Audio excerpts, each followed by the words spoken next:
There are times when people only reveal their true nature when you no longer hold any value in their eyes. The day I signed my divorce papers, my mother-in-law, a woman who stood on a pedestal of wealth and prestige, who used to call me her good daughter-in-law in front of society, threw a stack of my credit cards onto the table. Her voice was dripping with contempt as she said, "Starting today, I am cutting you off entirely. I want to see how you survive." I didn't cry. I didn't beg. I simply offered a quiet smile, a smile that made even my own spine shiver. In the dead silence of that room, I took out my phone and called someone she would never have expected. I said exactly one sentence: freeze all of her corporate accounts and strip her of her CEO title. In that exact moment, I knew an entire dynasty was about to collapse, simply because they had looked down on the wrong person. The day I dragged my suitcase into that house, a light drizzle was falling over Chicago. There was no heavy downpour, no howling wind, just enough to leave the asphalt slick and reflective, mirroring the hazy yet hopeful feeling in my heart. The three-story brownstone was located in an exclusive, gated community. The heavy wrought iron gates were tightly shut. I stood outside in the rain and rang the buzzer twice. On the third ring, the door finally opened. It wasn't my husband. It was my mother-in-law, Eleanor. She looked me up and down, her gaze not exactly hateful, but deeply evaluative. It was as if I were a piece of merchandise that had just been brought home, and she was calculating whether I was worth the price tag. "You're here?" she asked, her tone flat. "Yes, ma'am." I bowed my head slightly. There was no welcoming smile, no asking if my trip was exhausting. She simply turned her back and walked straight inside. I dragged my suitcase behind me. The plastic wheels rolling over the marble foyer sounded unusually harsh. The living room was massive and brilliantly lit, filled with luxurious, imported furniture, but for some reason, I felt colder than when I was standing out in the rain. My husband, David, walked down from the second floor. His button-down shirt was perfectly tucked in, but his expression carried a hint of awkwardness. "You made it?" he said, his voice barely above a whisper. I smiled, trying to act natural, but in that moment, I realized he wasn't happy. There was no eagerness of a man welcoming his new bride home. It was merely a sense of obligation. Eleanor sat down on the leather sofa, placed her designer handbag to the side, and crossed her arms. "This house has rules. You wake up early, you go to sleep on time, and meals must be served punctually. There is no sleeping in here." I nodded repeatedly.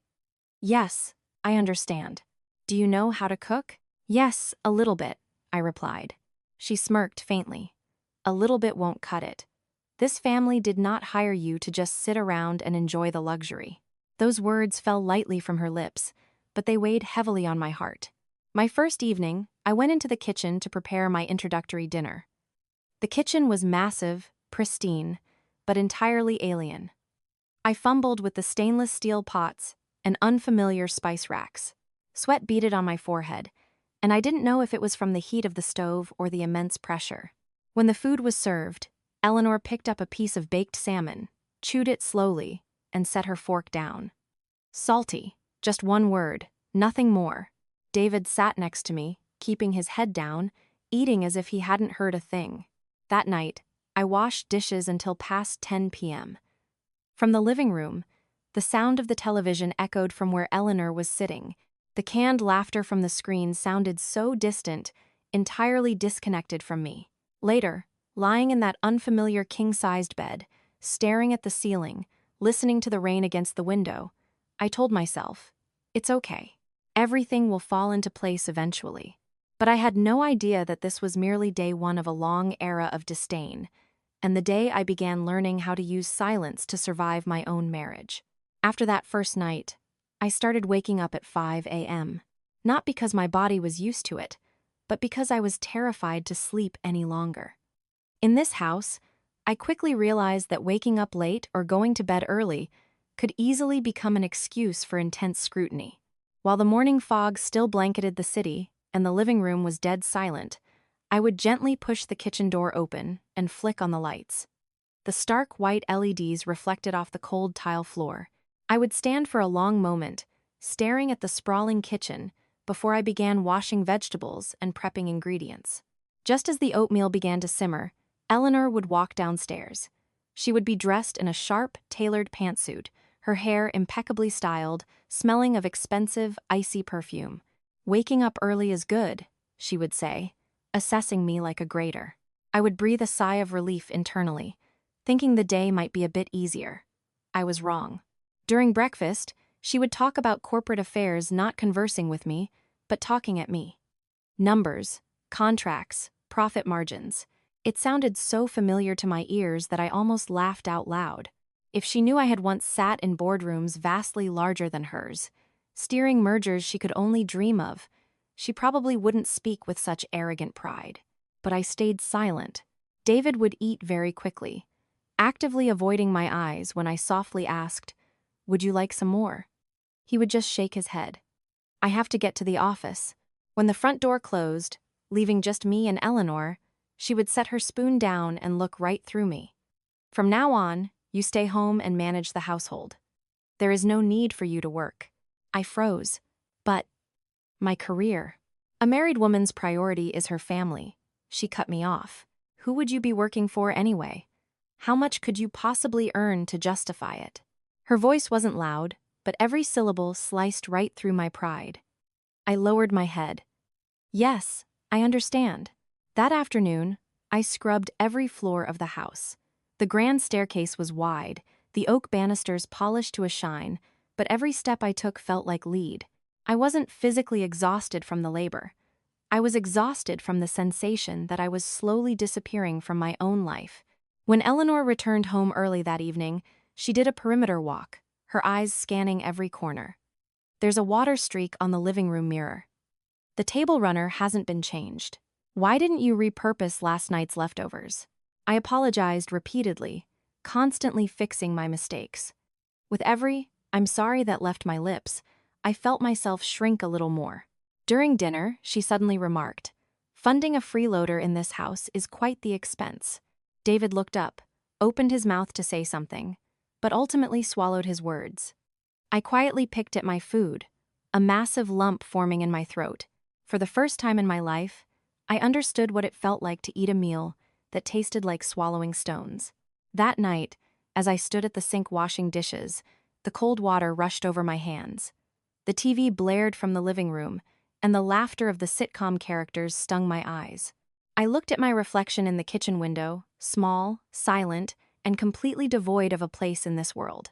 But right in that moment, a thought flashed through my mind, very quick, very quiet. "It's fine. Let them think what they want." Because no one in this house knew that my silence wasn't born of weakness. I was simply waiting for the right time to speak. After that day, my life dragged on in a suffocating, monotonous rhythm. Every day was a carbon copy of the last. Wake up early, cook, clean, wait for Eleanor to come home to endure a few more passive-aggressive critiques, and wash dishes in silence at night. At first, I comforted myself by thinking things would change once David understood and stood up for me. But the longer I lived there, the more I realized he stood for no one. One evening, while I was folding laundry in our bedroom, David walked in. He sat on the edge of the bed and sighed. "Hey, my mom says you need to be more frugal with the spending."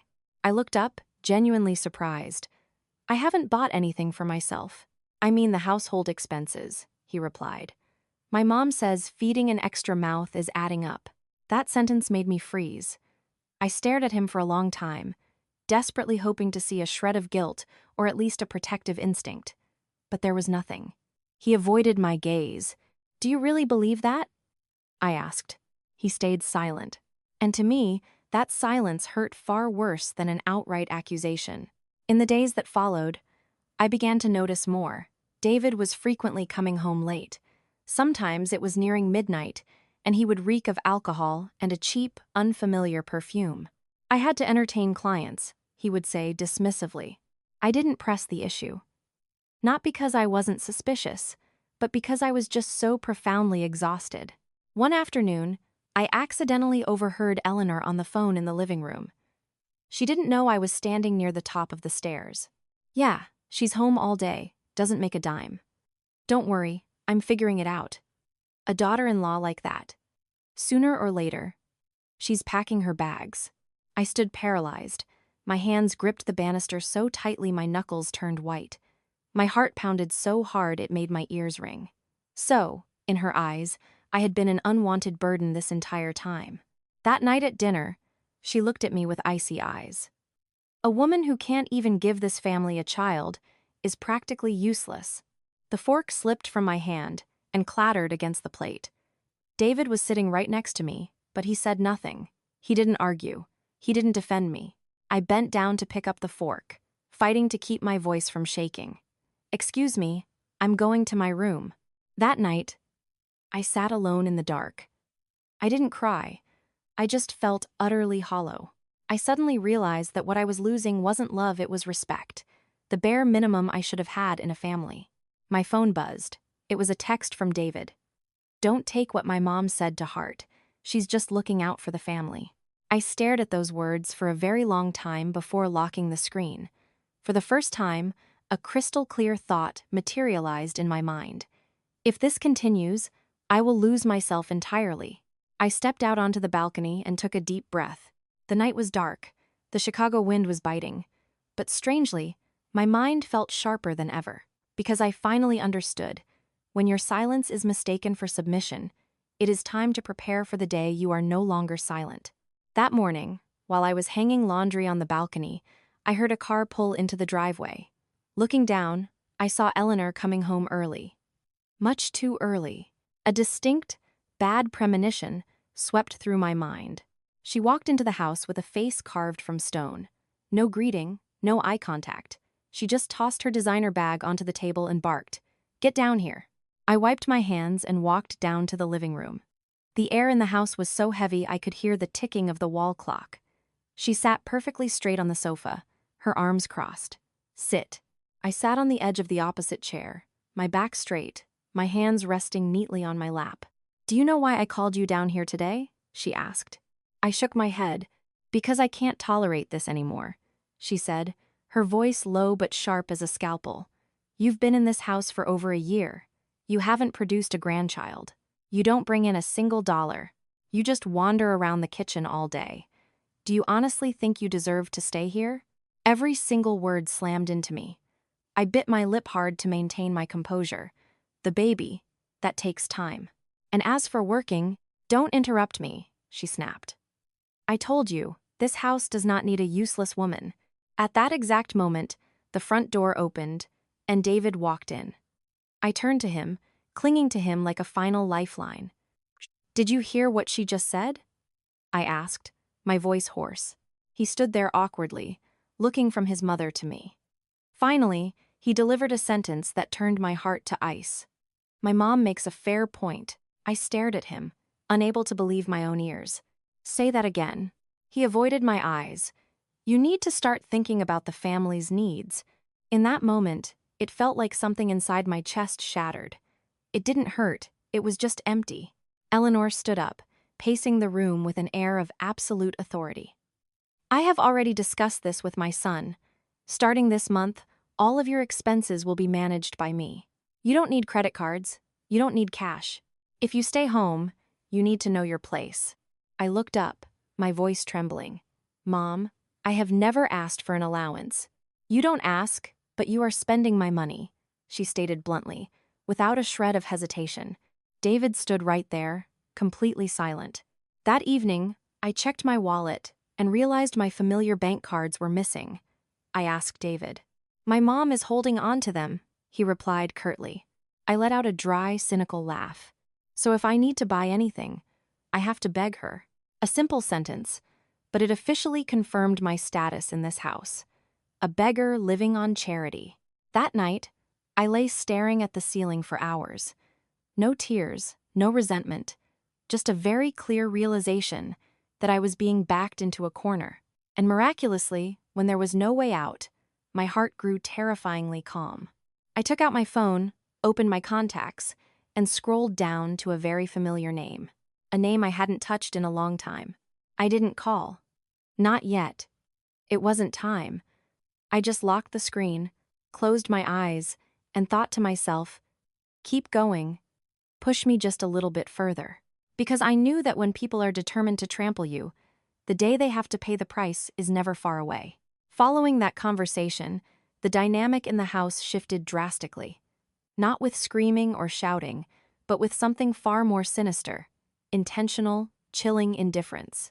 Eleanor stopped calling me by my name. She just jerked her chin. Clean this, wipe that, as if summoning a maid. In the mornings, she locked the pantry cabinets without any explanation. I stood silently, staring at the locked doors, my mind blank. By noon, when I quietly asked, "Mom, should I prepare dinner for everyone tonight?" she replied dismissively, "No need, I'm eating out." That evening, David came home and dropped a greasy paper bag of fast food onto the table. "Just eat this." I looked at the bag, then at him. "Do you not see anything wrong with this?" He sighed heavily. "Please don't make things more stressful than they already are." That sentence officially slammed the final door shut in my heart. A few days later, the house hosted guests, corporate business partners of Eleanor's. She meticulously decorated the living room and ordered me to serve tea. As I was handing a cup to a guest, she said, loudly enough for everyone to hear, "She stays at home all day, so she's quite clumsy. Please forgive her." One guest chuckled awkwardly. Another nodded politely. No one knew that every word was stripping me of my dignity in front of strangers. David sat right there, silent. I stood behind the sofa, my hands clenched tightly. For the first time in my life, I felt completely stripped of my identity. The next day, Eleanor handed me a piece of paper. It was a monthly ledger. "Whatever you need to buy, write it down. I will approve it." I took the paper, my hands shaking slightly, not out of fear, but out of profound humiliation. That night, I opened my wallet. It was empty. No cash, no cards. Everything had been systematically stripped away, as if I had never existed. I sat in my room for a long time, the amber lamplight reflecting off the hardwood floor. Outside, laughter echoed from the living room. They were watching a comedy show, having a wonderful time. And I, for the first time, understood. People don't need to physically beat you. They just need to take away everything you own, and you can still collapse. I picked up my phone and looked at my contacts again. That familiar name was still there. This time, I didn't lock the screen. I moved the number to my favorites list. I knew the day to make that call was rapidly approaching. That morning, I had just finished sweeping the living room when Eleanor descended the stairs. She wore her usual designer business suit, her face an unreadable mask of ice, clutching a black leather wallet. "Come here," she demanded. Her voice wasn't loud, but it was definitive. I knew today was not going to be a peaceful day. I stood before her. David was there too, but he stood off to the side, looking as if he wanted to dodge whatever was about to happen. Eleanor opened her wallet and pulled out a stack of credit and debit cards, slapping them onto the glass coffee table. 1, 2, 3. They all bore my name, though the funds inside had been gate-kept from me for years. She pushed them slightly toward me, her eyes razor-sharp. "Take a good look." Before I could process it, she continued, every word landing like a sledgehammer. "Starting today, these are worthless to you." I froze. "What do you mean?" "It means I had them all frozen," she stated bluntly, without a sliver of hesitation. The air in the room thickened. I turned to my husband. "Did you know about this?" He lowered his head and gave a pathetic, microscopic nod. In that fraction of a second, I felt no pain, only a freezing chill that started in my chest and radiated out to my fingertips. Eleanor stood up, her voice rising slightly. "I have funded your existence long enough. Now, I want to see exactly how you survive without money and without a house." The declaration echoed through the room, clear, naked, and unapologetic. I looked at her, then around this sprawling house that I once believed was my family. "So, where am I supposed to go?" "Wherever you want." She crossed her arms. "But starting today, this room is no longer yours." David stepped forward and whispered nervously, Just go find a temporary place for a while until things cool down." I let out a soft laugh, a laugh that felt so foreign to my own ears. "Temporary? This is your house. You're telling me to leave temporarily?" He didn't answer. I walked upstairs and opened my closet. My clothes had already been shoved into a corner. The things I used to cherish were now haphazardly stuffed into an old, beaten-up suitcase. When I dragged the suitcase downstairs, Eleanor was standing in the center of the foyer. She looked me up and down, her eyes no longer attempting to hide her absolute contempt. "Remember today," she said, "so that in the future, you never forget who holds the real power." I stood at the front door, gripping the handle of my suitcase. The Chicago sun was glaringly bright outside, yet I felt freezing cold. Before stepping out, I turned back and looked at them one last time. I didn't cry. I didn't beg. I just uttered one very quiet sentence, mostly to myself. "There will come a day when I thank you for this." Eleanor smirked. "I'll be waiting." The heavy mahogany door slammed shut behind me. I stood on the sidewalk outside the gates for a long time. In my pocket, I only had my phone and a few crumpled $20 bills. But strangely, for the first time in months, my mind felt terrifyingly lucid. I opened my contacts. My thumb hovered over the familiar name. I didn't call, not yet. But I knew one thing for certain.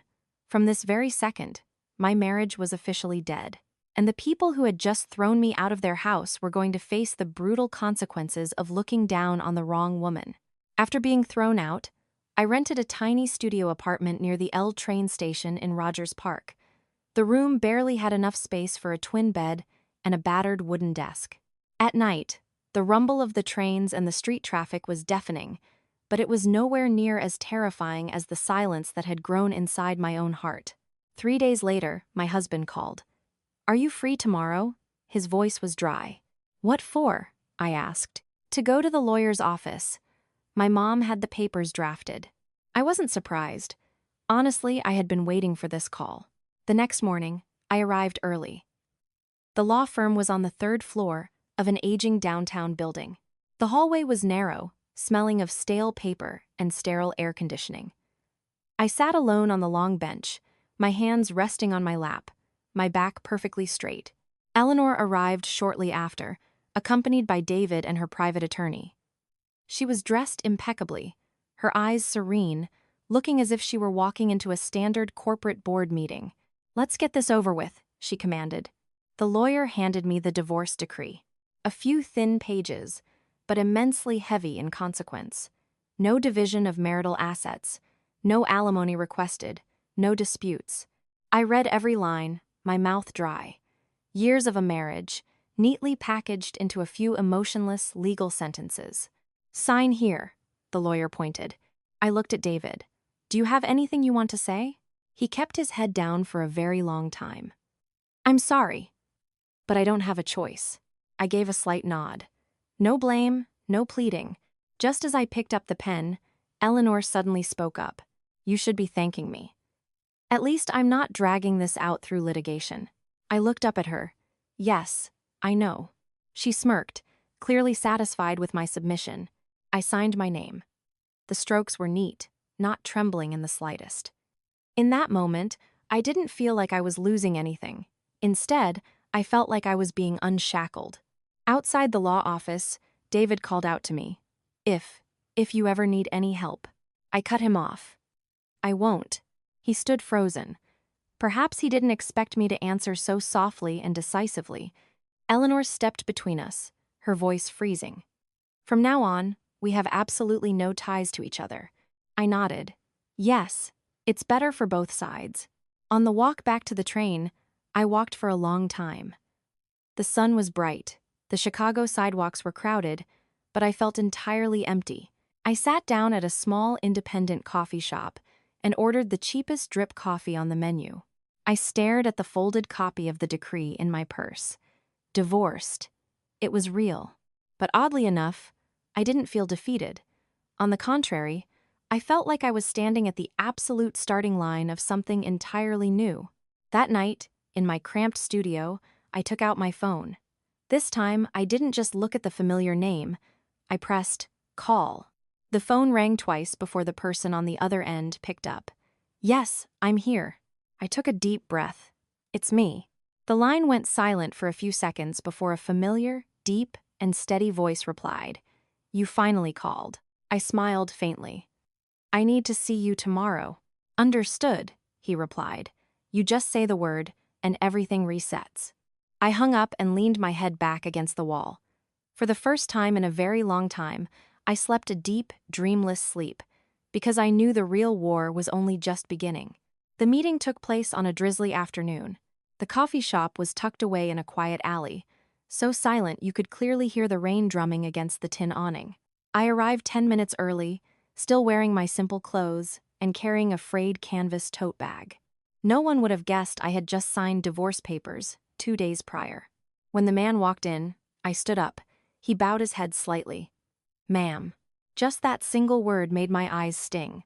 This was James, my former executive assistant, the only person in the world who knew exactly who I was and exactly what I had walked away from to enter that marriage. "I've been briefed on your situation," he said, placing a thick dossier on the table. I didn't ask how he knew. I knew that for someone like James, acquiring that information was effortless. "The corporation is still operating smoothly," he continued. "However, as the managing director, she has made a series of recent executive decisions that have left the primary shareholders deeply dissatisfied." I slowly stirred my coffee. "And my shares?" He offered a microscopic smile. "Untouched, fully intact, no one can lay a finger on them." I looked out the glass window. The raindrops slid down the pane, mirroring the years I had spent trying to erase my own identity. Years ago, before the conglomerate even had a recognizable name, I was the primary angel investor. I didn't put my name on the marquee. I didn't show my face. I just wanted a normal, peaceful life, and I had paid an astronomical price for that desire. "What do you want to do next?" James asked. I remained silent for a long time, not out of hesitation, but because I was calibrating the exact level of retaliation. "Nothing for now," I said. "Let her believe that I am truly left with nothing." He nodded. "Understood." I pulled a separate black debit card from my tote bag and placed it on the table. "Transfer my rent and living expenses from this backup account." He looked at me, a hint of surprise in his eyes. "You still kept this?" I gave a dry laugh. A person with nothing to lose always keeps a back door open. Leaving the cafe, I walked in the rain. No umbrella, no rushing. For the first time in years, I didn't feel like a victim. Elsewhere, in that sprawling suburban mansion, my former mother-in-law was sitting in her home office, scrutinizing quarterly financial reports. She frowned at the numbers. They weren't as pretty as she demanded. She had absolutely no idea that the woman she had just thrown onto the street was the very person holding the financial lifeblood of her empire. And she had no idea that every passing day was a countdown timer ticking away the final moments of her tenure as CEO. After that meeting, I went back to my simple life as if nothing had happened. During the day, I worked part-time at a small local boutique. At night, I returned to my studio, cooked a modest dinner, and opened the window to let the breeze in. No one knew that behind this facade of tranquility, a series of silent, lethal gears were turning.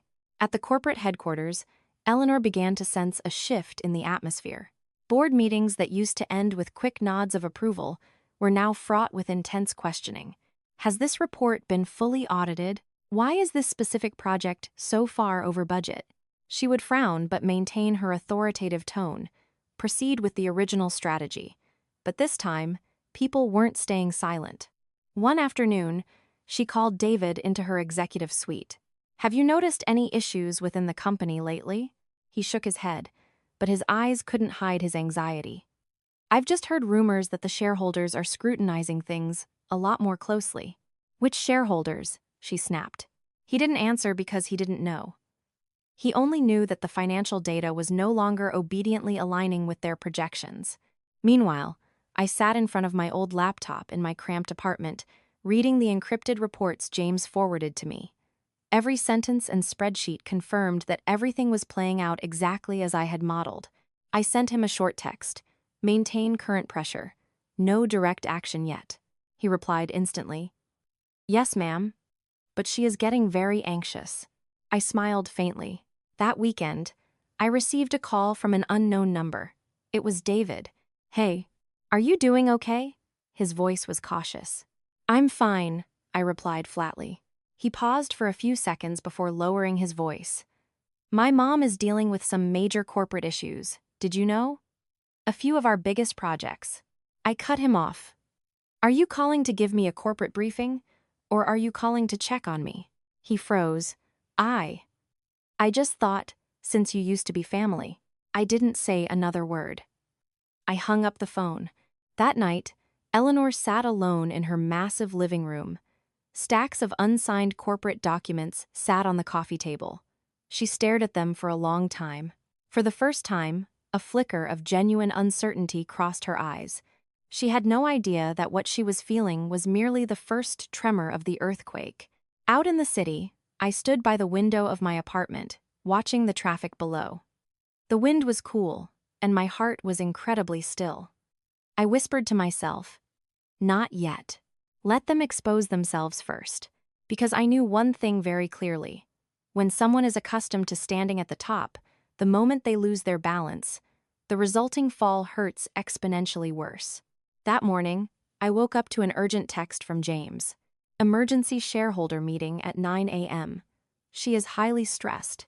I looked at the clock. 7:30 a.m. I closed my phone and stood in front of the mirror in my tiny apartment. For the first time in months, I didn't put on jeans and a t-shirt.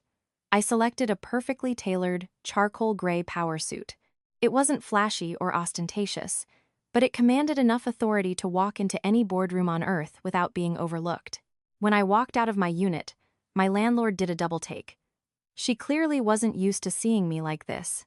At the corporate headquarters, the atmosphere was palpably tense. Employees moved faster, and conversations were hushed but frantic. I didn't walk straight to the boardroom. I stood in the hallway, looking through the glass walls of the executive conference room. Inside, Eleanor was sitting at the head of the table. She was talking rapidly, her tone still decisive, but lacking its usual unshakable confidence. This project delay is only temporary due to market volatility. The executive committee already has a mitigation strategy in place. A board member spoke up. But we require guarantees. The room grew heavy.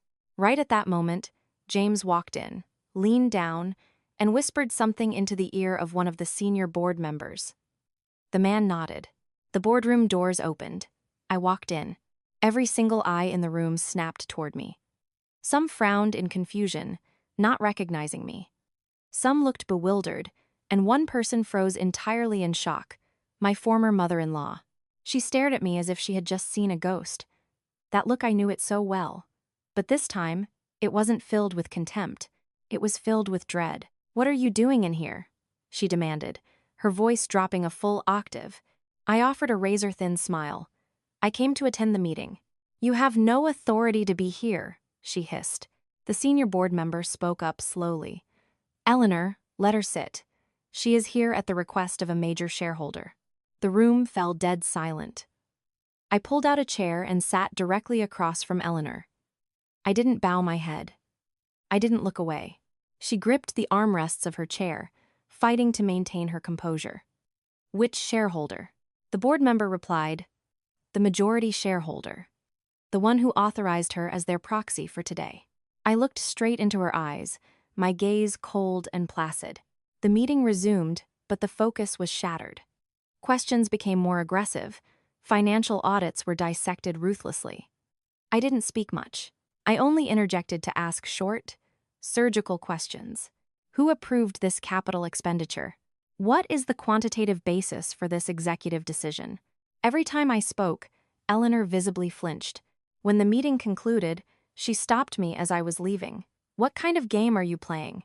I stood up, adjusted my blazer, and said very softly, "I am merely exercising my legal rights." She stared at me, her eyes shifting from anger to genuine panic. "What rights?" I didn't answer. I gave a curt nod to the board and walked out. In the hallway, I paused and texted James one short sentence. "Prepare the next phase." He replied instantly, "Yes, ma'am." She is officially panicking. I slipped my phone into my pocket and walked out of the building. The sun was shining, a gentle breeze was blowing. I knew that the moment I stepped into that boardroom, nothing would ever go back to the way it was. And Eleanor was slowly beginning to realize a terrifying truth she desperately wanted to deny.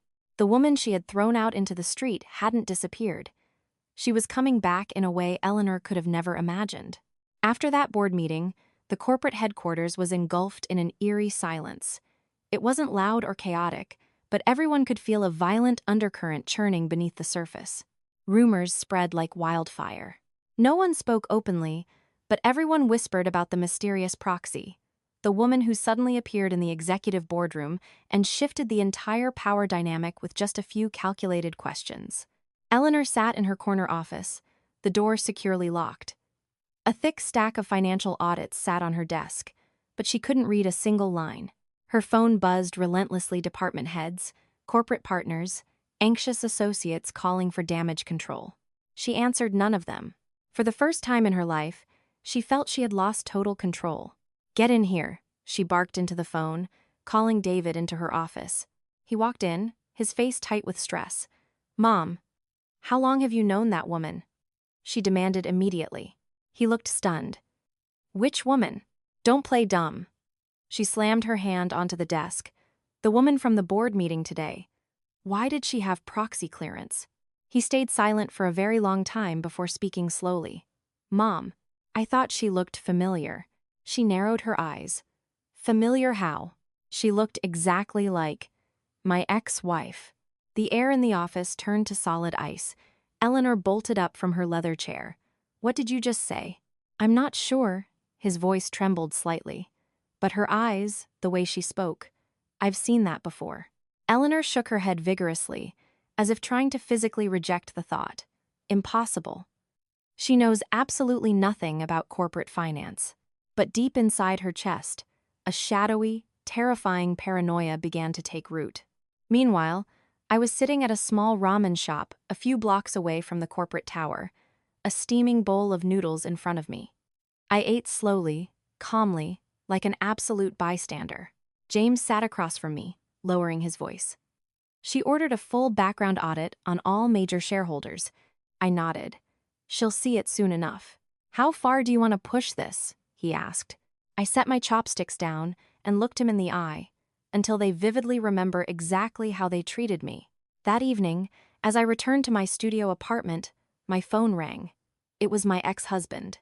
"Hey," his voice was hoarse. "The woman in the boardroom today, was that you?" I let a few seconds of silence stretch out. "What do you think?" He breathed heavily into the receiver. "I just want to know who you really are." I gave a soft laugh. No sarcasm, no bitterness. "I am the exact same person I've always been." "No, you're not," he practically shouted. "If that was you, then what the hell did my family do?" I didn't answer. I hung up. On the other end of the line, he collapsed into a chair. For the first time in his life, he felt pure terror. Not the fear of losing his wealth, but the horrifying realization that he had thrown away a woman he had never even begun to understand. Back at the sprawling suburban mansion, Eleanor stood by the grand windows, looking down at the familiar, immaculate driveway. She suddenly remembered the moment I dragged my old suitcase out the door, my eyes chillingly calm. What had she thought back then? "Let's see how you survive." Now, that very sentence was ricocheting back, hanging over her head like a guillotine. As for me, I lay on my small twin bed, staring at the ceiling. My heart was completely at peace. Because I knew that when people start asking questions about who you really are, it is the exact moment they lose the right to look down on you ever again. And the rest was just a matter of time. The second shareholder meeting convened exactly 1 week after the first, but the atmosphere was radically different. There were no polite corporate pleasantries, no late arrivals. Everyone was seated early, thick dossiers in front of them, their expressions grave. Eleanor walked in last. She still wore her signature designer suit, her posture still aggressively straight, but if you looked closely, her knuckles were white from gripping her portfolio so tightly. She sat at the head of the table and cleared her throat. "Let's begin." The meeting dragged on for over 30 minutes. Numbers, charts, audit reports. With every page flipped, the color drained a little more from Eleanor's face. Toward the end, a senior board member spoke up. "We need to clarify one critical issue." Eleanor looked up. "What issue?" "Regarding the voting rights of our majority shareholder." The room fell silent. The board member turned toward me. "Ma'am, Would you please stand up? I stood up. Eleanor whipped her head toward me, her eyes unable to mask her mounting panic. I demand order in this boardroom, she barked. The board member ignored her and opened a separate, sealed file. According to the original corporate charter and incorporation documents, the entity holding the largest voting block is registered under the name Sarah Wynne. He read every syllable with surgical precision. It was my maiden name. The boardroom turned to stone. Executives turned to look at me, then down at their own printed documents, as if they couldn't believe their eyes. Eleanor bolted out of her chair. That is impossible. The legal documents were certified. The board member replied evenly. And today, this shareholder has officially come forward to execute her voting rights directly. Every single eye in the room zeroed in on me. I looked straight ahead, my voice clear and measured. That is correct. Eleanor stumbled backward, looking as if the life had been drained out of her. You lied to me. I shook my head. I never lied to you. You just never bothered to ask. That sentence fell so softly, yet it plunged like a dagger, straight into her fragile ego. Another board member chimed in. Due to recent operational liabilities and fiscal mismanagement, the board moves to review the position of the managing director. Eleanor looked wildly around the table. No one met her eyes. For the first time in her life, she understood the agonizing reality of total isolation. The meeting concluded in a suffocating silence. As the executives filed out, Eleanor called out to me. Her voice was raspy, broken. Why? Why did you wait until now to say something? I stood across from her, my face a mask of absolute calm. If I had told you earlier, would you have believed me? She had no answer. I gave a curt nod to the remaining board members and walked out. The hallway was brightly lit, and my steps were slow but unshakable. Behind me, Eleanor collapsed into her leather chair. Everything she believed she owned was slipping rapidly through her fingers, and I knew that the heaviest blow had just been delivered. The rest was merely the fallout. After that meeting, the corporate headquarters sank into a bizarre, suspended silence. There was no shouting, no chaos, but everyone could feel a massive, violent undertow ripping through the foundation of the company. Eleanor was formally requested to hand over all executive authorities, pending a comprehensive forensic audit. She sat in her familiar corner office, looking at the four walls she had considered her absolute domain for years. The mahogany desk was still there. The ergonomic chair was still there, but the power had already bled out of her hands. She picked up her phone and called her closest allies. Some didn't pick up. Those who did spoke quickly, offering vague excuses before ending the call. For the first time, she felt entirely alone. Across the city, I was sitting in a small, secure conference room with James. On the table lay the finalized legal injunctions. Everything was executed by the book, not a single loophole. Are you sure about this? He asked, his voice low. I stared at the stack of documents. I am sure. He nodded and reached for his phone to make the call, but I raised my hand to stop him. Let me. I dialed the number myself. The phone rang once, twice. On the third ring, the line connected. Why are you calling me? Eleanor's voice was hoarse, though she was still desperately trying to sound tough. I didn't waste time. I am calling to give you formal notice. Notice of what? She snapped. I articulated every word with deadly precision. I have frozen every single corporate account that you have signatory access to. I heard a sharp intake of breath on the other end. You do not have the authority to do that. I do. I cut her off, my voice perfectly tranquil. As the majority shareholder, the line went dead silent. I continued, giving her zero time to process. And per the board resolution passed an hour ago, effective immediately, you are stripped of your title as CEO and Managing Director. Complete, utter silence on the other end. A long moment passed before she let out a bitter, mocking laugh. You think firing me is the end of it? This company is my life's work, my blood and sweat. I smiled faintly.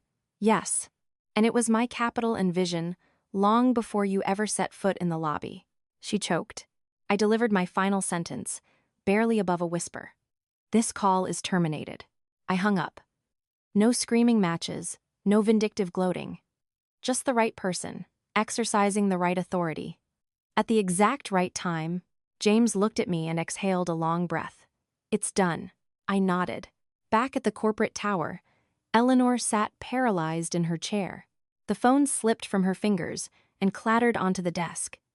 Outside her glass walls, employees were walking by, chatting, holding coffee cups. The world was moving on, but her entire universe had just collapsed. She remembered the day she stood in front of me, throwing my credit cards onto the coffee table, her eyes filled with cold malice. I want to see exactly how you survive. Now, that exact sentence was boomeranging back, infinitely sharper and deadlier than before. As for me, I stood by the window of the conference room, looking out over the Chicago skyline. The sun was brilliant, reflecting off the steel and glass. I wasn't joyous, and I wasn't celebrating. I just felt incredibly light. Because I finally understood, true justice doesn't require a screaming match. It just requires perfect timing. Following that phone call, the fallout occurred much faster than anyone anticipated. Within 48 hours, the official corporate memo confirming the suspension of Eleanor's CEO title was circulated. There were no sensational press conferences or leaked tabloid articles, but in the tight-knit world of high finance, the news traveled at warp speed. The woman known as the Iron Lady was forced to hand over all executive access, retaining only the hollow title of a minority shareholder. She began coming home earlier than usual. The sprawling mansion was still brightly lit, but it lacked the bustling energy of socialite guests and corporate sycophants. She sat alone in the vast living room, her hands resting on her knees, her vacant eyes staring at the grand staircase. For the first time in her life, no one was waiting for her orders. No one was calling for her approval. And for the first time, she had absolutely no idea what she was supposed to do the next day. David, the son she had believed would be her ultimate legacy, sat across from her, his head bowed low. Is all of this because of you?" she asked softly. She looked up at him, her eyes stripped of their former sharpness, leaving only profound exhaustion. "What do you mean?" David swallowed hard. "If you had protected her back then, if you hadn't let me..." "That's enough," David cut her off.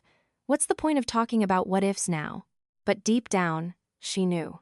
She knew exactly that the domino effect began the very second she threw those credit cards on the table and spat out that vile, contemptuous insult. That night, David showed up at the door of my studio apartment. I had just gotten home from work when I heard the knock. I opened the door to find him standing there. He looked pathetic. His designer clothes were wrinkled, his posture slumped, and his eyes were bloodshot. "Sarah," his voice cracked. I stood in the doorway. I didn't invite him in, but I didn't slam the door in his face either. He took a step forward, and then he dropped to his knees on the hallway carpet. "I'm sorry." He was trembling. "I'm so sorry I didn't protect you. I'm sorry I let you endure all of that alone." I looked down at him for a very long time. I wasn't shocked, and I wasn't moved to tears like he probably hoped I would be. "Stand up and leave," I said quietly. He shook his head frantically. "I have nothing left. My mom was fired. The family is falling apart. I finally realize I lost the most important person in my life." I let out a slow, deliberate breath. "You realized it far too late." He looked up at me, pure desperation in his eyes. "Is there any way you can forgive me?" I remained silent for a moment, then spoke every word with absolute clarity. "I do not hate you, but I can never go back." He froze. "There are some things," I continued, "that once shattered cannot simply be glued back together, because the cracks will always remind you of exactly how terribly you were treated." He lowered his head, tears dripping onto the cheap carpet. I closed the door, leaning my back against the wood for a long time. I didn't feel relieved, nor did I feel heavy. I just knew that a massive, exhausting chapter of my life had finally been sealed shut. Somewhere across the city, Eleanor sat in her dark home office, looking at old family photo albums. There was a picture of me, the quiet, subservient daughter-in-law standing meekly in the background, never raising my voice.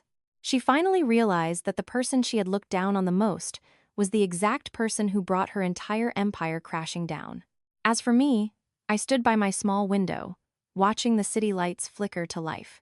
The war wasn't completely over yet, But I knew one thing for absolute certain. What they were experiencing right now was only the down payment on the price they had to pay.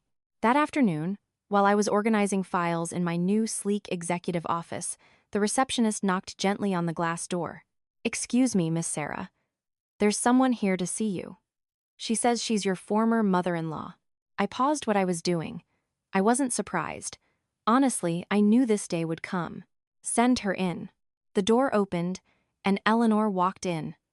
Her steps were much slower, heavier than before. Her tailored suit was still immaculate, but she no longer carried her familiar, intimidating aura. Her eyes scanned the room, the massive mahogany desk, the floor-to-ceiling windows overlooking downtown Chicago, the shelves lined with corporate binders before finally landing on me. I stood up and offered a polite nod. "Have a seat." She hesitated for a split second before sitting in the leather chair opposite my desk. She clasped her hands together, her knuckles white. "How have you been?" she started, her voice dry and strained. I replied with perfect composure, "I'm doing well." A suffocating silence stretched between us for several seconds. Finally, she took a deep breath. "I didn't come here to cast blame," she said, refusing to meet my eyes. "I just wanted to ask if you could perhaps show a little mercy." I looked at her for a long time, not to gloat, but to truly observe the transformation of a woman who had once believed she was a god. "What kind of mercy are you asking for?" I inquired. "Just enough to let me keep a shred of my dignity." Her voice trembled. "In my entire life, I never imagined the day would come where I would have to beg you." I gave a slight nod. "You are right. You never imagined it." I stood up and walked over to the window. The city below was bustling but orderly. I turned back to face her, speaking slowly. "The day you threw my credit cards on the table, you never considered my dignity. The day you threw me out of the house, you never asked how I was supposed to survive." She bowed her head, her shoulders shaking slightly. "I didn't come back to take revenge," I continued. "I only came back to exercise my legal rights and fix what had been broken." She looked up, her eyes rimmed with red. "So, between us, is there any?" "No," I cut her off, my voice incredibly soft. "We were finished the day you decided I was a human being unworthy of respect." I walked back to my desk and pushed a manila folder toward her. "This is the board's final resolution. You retain your equity shares, but you have zero executive or operational authority. No one is kicking you out of the corporation entirely. You are simply no longer in a position that makes you forget how to treat people like human beings." She stared at the document for a very long time, then gave a frail nod. "I understand," she whispered. She stood up. Before walking out the door, she stopped, turned around, and bowed her head very deeply. I was wrong. I didn't respond. I only offered a slight, acknowledging nod. When the door clicked shut, I sank back into my chair and let out a long, shuddering breath. No triumphant cheering, no vindictive joy. Just the quiet closure of a relationship that had rotted from the inside out years ago. That night, I came home very late. The city lights were dazzling, and the crowds were rushing by. I realized something profound. The heaviest price a person can pay isn't losing their wealth or their power. It is being forced to bow their head in absolute defeat to the very person they once looked down upon. That morning, I arrived at the corporate headquarters earlier than usual. So early that the executive parking garage was mostly empty, the hallways were deserted, and the sharp click of my heels echoed loudly against the cold marble floors. I stood outside the door of the CEO suite for a long moment, my hand resting on the polished metal handle, but I didn't open it right away. A flood of old memories flashed through my mind. The pristine suburban kitchen, the faded apron, the dinners I forced down my throat, the times I bowed my head and apologized when I had absolutely no idea what I had done wrong. Everything stopped at the memory of those credit cards hitting the glass table and the cruel voice asking, "Let's see how you survive." I pushed the door open. The executive suite was massive. Natural sunlight poured through the floor-to-ceiling windows. The furniture was impeccably arranged. The high-backed leather chair sat perfectly behind the mahogany desk, the very chair where, for years, the person sitting in it was accustomed to barking orders, being served, and looking down on anyone standing below her.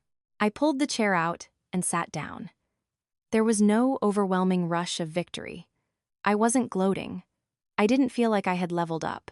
It was just a very clear, grounding sensation.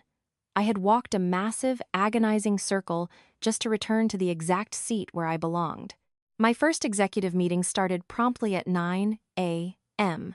The department heads filed in, their eyes cautious, some looking visibly stressed. I knew exactly what they were thinking. They were terrified of a purge. They were terrified I had come to exact revenge, to make them pay for staying silent while I was being trampled on by Eleanor. I looked at them, one by one, and spoke slowly. I am not sitting here to change who you are as people. I am only here to change how we operate. No one spoke. The air was thick. I continued. Those who do their jobs correctly will stay. Those who make mistakes will correct them. This corporation does not require personal loyalty to me. It only requires loyalty to your professional responsibilities. I saw shoulders visibly drop as a few executives exhaled in relief. Others remained silently attentive. When the meeting concluded, I stood alone in the boardroom, looking down at the city. The morning rush hour was in full swing, loud, chaotic, and hurried. I suddenly thought of the tiny studio apartment in Rogers Park, where I used to sit by the window, wondering how I was going to survive the next day. If someone had told me back then that in just a few months I would be standing in this exact boardroom, overseeing this empire, I wouldn't have believed them. But I also understood that everything I had today was not a gift. It was the price I had paid in silence, endurance, and a relentless, unbreakable resilience that I didn't even know I possessed. By noon, James walked in and handed me a stack of old corporate files.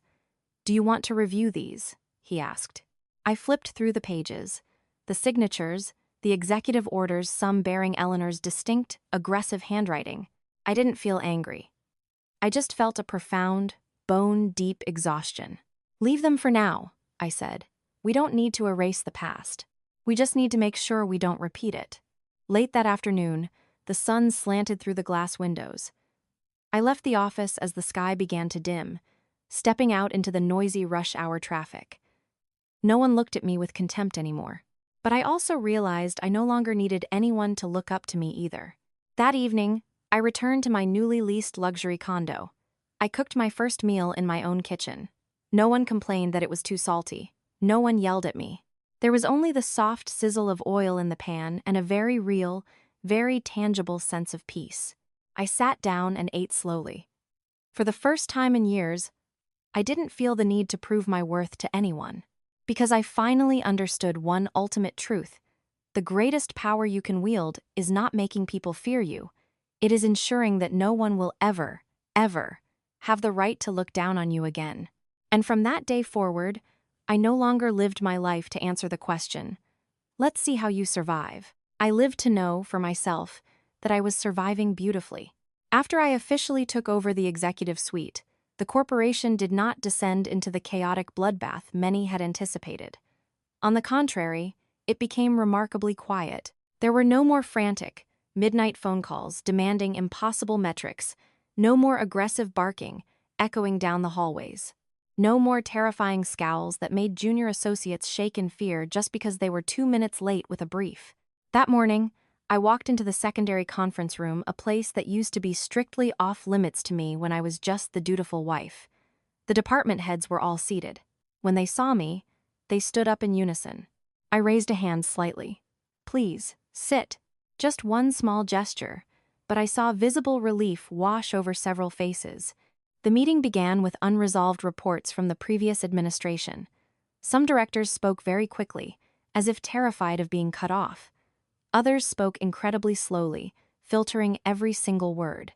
I listened to all of them, no rushing, no frowning. When the final director finished, I finally spoke. "I don't need anyone to prove their loyalty to me. I just need you to execute your deliverables." A middle-aged man, sitting near the end of the table, suddenly stood up. "Ma'am, under the previous administration, we were." I looked at him, my voice perfectly calm. "The past is irrelevant. If you are sitting in this room today, it means you still hold value to this company." He bowed his head deeply. The room let out a collective, silent breath. After the meeting, James followed me down the corridor. "Do you want to initiate a full personnel sweep?" he asked quietly. I stopped in front of the floor-to-ceiling windows. Outside, the Chicago skyline was loud and bustling, but my heart was incredibly still. "There's no need for a purge," I said. "The people who want to leave will leave. The people who want to stay will reveal their true worth." And it played out exactly like that. Within a week, a few executives who were notoriously known as Eleanor's right-hand enforcers submitted their resignations. No drama, no public grievances. They understood that when the umbrella of nepotism and power was removed, genuine competence would be the only metric that mattered. Those who stayed began working harder. Some even began proactively suggesting structural changes. The corporation slowly exhaled a collective sigh of relief, like stepping out of a suffocating, locked room into the fresh air. Late that afternoon, I stayed at the office long after hours. While the lights in the hallways began to dim, I sat at my desk, flipping through old archives. I paused on one specific report for a long time. At the bottom of the page was Eleanor's familiar signature, bold, sharp, and aggressive, exactly like the persona she projected to the world. I closed the file. No hatred, no pity. I just felt a profound, heavy sadness for a woman who was so accustomed to standing at the absolute top that she had completely forgotten how to stand on the ground like a human being. That evening, just as I was leaving the building, my phone buzzed. It was David. "Are things stable at the company?"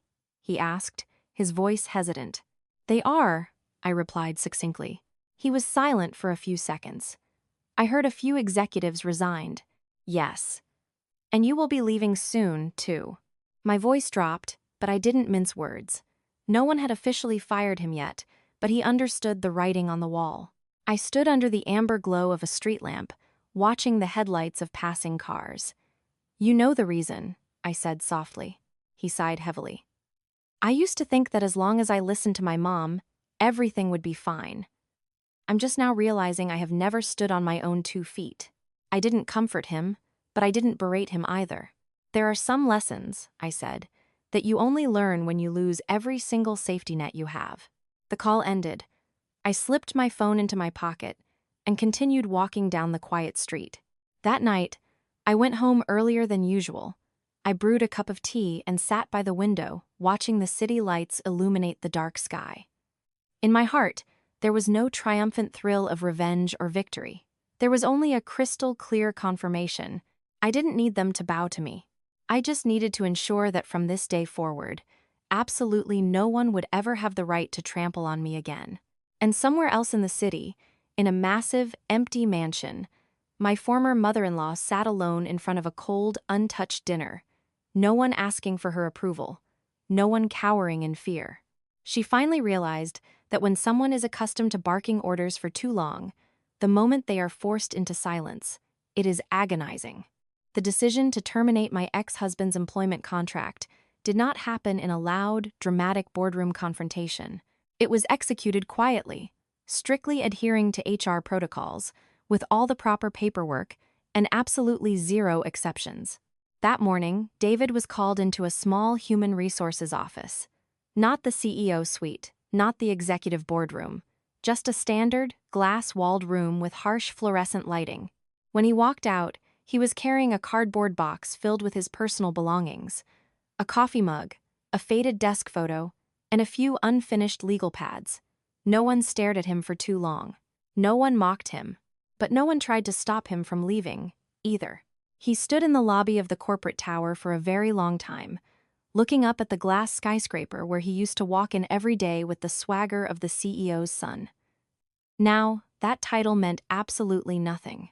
Up on the top floor, I stood behind the glass windows, watching him from a distance.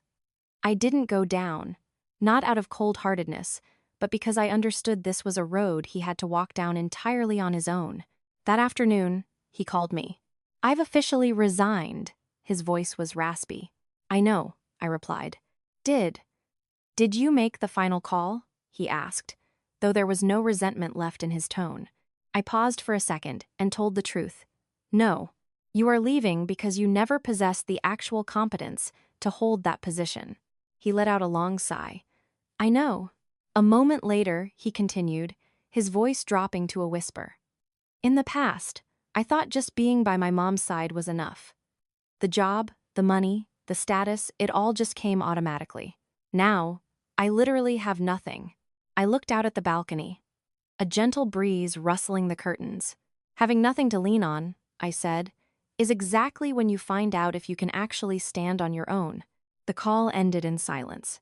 That night, David returned to the suburban mansion. Eleanor was sitting in the living room. The TV was on, but she wasn't watching it. When she saw him walk in holding a cardboard box, she understood immediately. "You lost your job, too?" she asked, her voice cracking. He nodded. She didn't yell. She didn't scold him. She just sat there in dead silence. Her trembling hands rested on her knees. For the first time in that house's history, there was no one left to give orders to, and no one left to rely on. He set the box down on the coffee table and looked at his mother for a very long time. "Mom," he spoke slowly, "is it true that, from the very beginning to the very end, I have never actually been a real man?" She turned her face away and didn't answer, not because she didn't know what to say, but because she was finally being forced to confront her own monstrous ego. Elsewhere in the city, I was wrapping up a late night at the office. Leaving the building, I didn't go straight home. I walked for a long stretch. The city was alive with neon lights, crowds of people bustling by, everyone wrapped up in their own existence.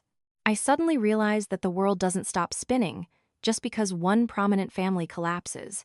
The earth keeps rotating, time keeps moving forward. The only difference is that some people get left permanently behind if they refuse to step up and walk on their own. That night, I received a short text message from David. "I'm leaving the city for a while. Not to run away, but to learn how to stand on my own 2 feet." I stared at the words for a long time before replying, "Go. And this time, don't come back until you actually know who you are." I locked the screen and leaned back against my chair. I didn't feel the rush of victory, or the sting of defeat. Just a profound, absolute validation. There are some people who only grow up after they lose every safety net they ever had. And there are some separations that do not happen to punish, but to force each person to finally live the life they were meant to live. Back in the mansion, my former mother-in-law sat alone in the massive kitchen, staring at a pot of cold, untouched rice. She suddenly remembered the dinners from years ago, when a quiet daughter-in-law would silently clean up, cooking elaborate meals without a single word of complaint. Now, the kitchen was so quiet that it physically hurt. That morning, my former mother-in-law woke up incredibly early. Not because she had a board meeting, and not because her phone was ringing off the hook like it used to. She woke up simply because she had absolutely no reason to sleep any longer. The sprawling bedroom was dead silent. The morning sun pierced through the heavy drapes, falling onto the cold marble floor. She sat up, instinctively reaching for her phone on the nightstand, then stopped. There were no text messages, no missed calls, no one waiting for her executive directives. She set the phone down and sat in silence for a very long time. She went down to the kitchen and made her own breakfast. There was no private chef, no maid, and no one to ask her what she wanted to eat. She made a simple, bland bowl of oatmeal. When she lifted the spoon to her mouth, she winced, not because it was too salty or too bland, but because, for the first time in decades, she was forced to swallow the exact reality she had created for herself. After eating, she stepped outside. The upscale neighborhood was quiet, but beyond the gates, the city was loud and chaotic. She walked to a local upscale grocer, a place she rarely ever set foot in herself. The cashiers didn't recognize her. No one bowed respectfully. No one called her Madam CEO. They just efficiently scanned her items. She stood awkwardly for a second before muttering, "I'll take a bundle of asparagus." The cashier weighed the vegetables, handed her the receipt, and gave her the change. Utterly normal. But that sheer, unfiltered normalcy made her heart ache violently. Returning home, she organized her massive walk-in closet. The sharp, designer power suits she used to wear to high-stakes acquisitions hung lifelessly on the racks. She touched the expensive fabric, then slowly shook her head. I don't need these anymore. That afternoon, she received a call from an old society acquaintance. How are things lately, Eleanor? The voice was probing, entirely lacking its former warmth and sycophancy. Fine, she replied stiffly. Oh, well, that's good. The woman on the other end spoke rapidly and quickly hung up. Eleanor stared at the phone. For the first time, she truly understood what it meant when power evaporates, the relationships tied to it vanish just as fast. That night, she sat alone in the cavernous living room. She didn't turn on the massive flat-screen TV. She didn't flip on the crystal chandeliers. She only turned on a small, dim reading lamp. She suddenly thought of me. She remembered the mornings I woke up at dawn to cook. She remembered my silent silhouette in the kitchen. She remembered how I kept my head bowed when she screamed at me. What had she thought back then? What does she know? She's completely dependent on my family. Now, forced to live completely on her own, she finally understood that silence is not always a symptom of weakness. Elsewhere, I wrapped up a long day at the office and stopped by a Whole Foods to grab some dinner ingredients. As I pushed my cart past the organic produce aisle, I caught a glimpse of a familiar figure, my former mother-in-law. She was standing in front of the vegetable display, holding a bundle of kale, her eyes looking hesitant and lost. She turned and caught me looking at her. We stood there for a few seconds. No anger, no resentment, no forced familiarity. She gave a very slight, almost imperceptible nod. I nodded back. Just that, no words were needed. Because there are some life lessons where a single glance is enough to convey an entire lifetime of understanding. That night, she went home and cooked a simple dinner. She ate slowly, and then, without warning, she burst into tears. No one heard her. As for me, I stood by the window of my luxury condo, watching the Chicago skyline light up the night. I finally understood that karma doesn't exist to violently punish people. It exists to remind people how to be human. After all the chaos subsided, my life slowly settled into a very different rhythm. There was no more rushing, no more suffocating tension, and no more of the paralyzing anxiety of constantly keeping my guard up. In the mornings, I woke up early, not out of fear or pressure, but because I had grown to love the soft morning sunlight filtering through my curtains. I brewed myself a French press coffee and stood by the floor-to-ceiling windows, watching the city wake up. The roar of traffic, the distant sirens, it was all very normal, but for the first time, it didn't make me feel alienated or lost. I went to work on time. I didn't arrive early to suck up to anyone, nor did I arrive late to flex my authority. The office was no longer a battlefield. It was a sanctuary where I applied my intellect to every decision with absolute clarity. In board meetings, I rarely spoke at length. The executives had grown accustomed to my style of listening intensely before issuing a verdict. No one was terrified of me, but absolutely no one dared to underestimate me. I realized that true respect doesn't come from screaming the loudest. It comes from absolute, unshakable consistency. At noon, I ate lunch with a few colleagues. We didn't gossip about the past. We didn't bring up the chaotic boardroom coup from months ago. Everyone implicitly understood that when a chapter is closed, there is no need to keep reopening the book. When the workday ended, I didn't stay late just to perform hustle culture. I learned how to leave work at work, just as I had learned how to walk away from a marriage that was no longer serving me. At night, I cooked my own meals, simple dinners, sometimes just a bowl of soup and a salad. But this time, no one complained it was too salty. No one yelled at me. No one made me feel like an unwanted squatter in my own kitchen. There were nights I sat alone, reflecting on the brutal road I had traveled. I wasn't in pain anymore, but I didn't forget. Not to harbor a grudge, but to remind myself of exactly how resilient I had been. Once, James asked me, "Do you ever regret it?" If you hadn't, I smiled and shook my head. If I hadn't gone through those days of being treated like garbage, I would have never learned how to stand up straight. My life now wasn't a fairy tale, but it was the life I chose, not a life I was forced to endure. And within that profound peace, I realized a very stark truth. Not everyone who wins a war needs to throw a parade. Some victors just need to be allowed to live authentically, according to their own values, and that is more than enough. I turned off the lamp and slipped into bed. Outside, the city was still bright and loud, but inside my heart, I had finally found absolute, unwavering peace. The encounter happened completely by chance on a breezy afternoon.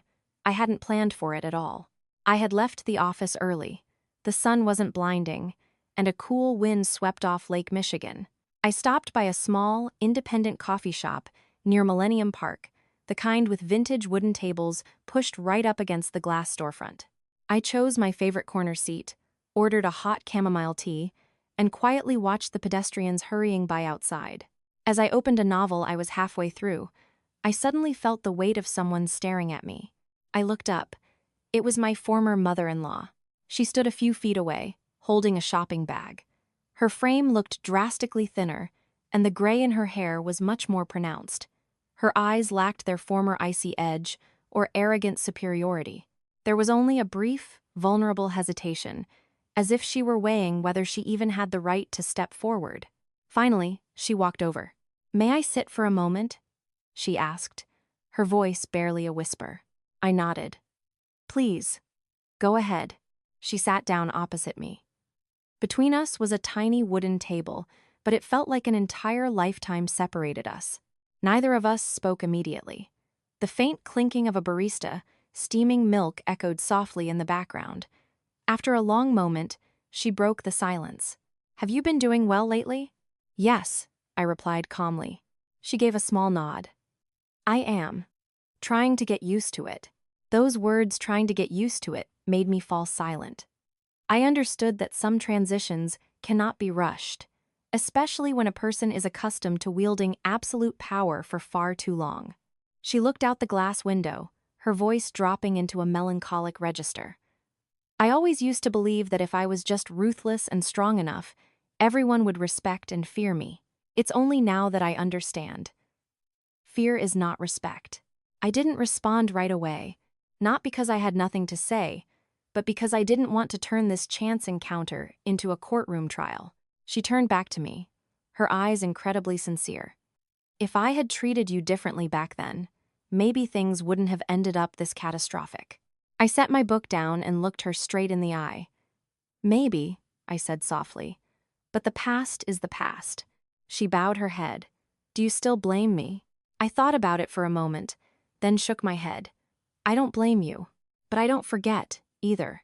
She offered a sad, fragile smile. That is more than fair."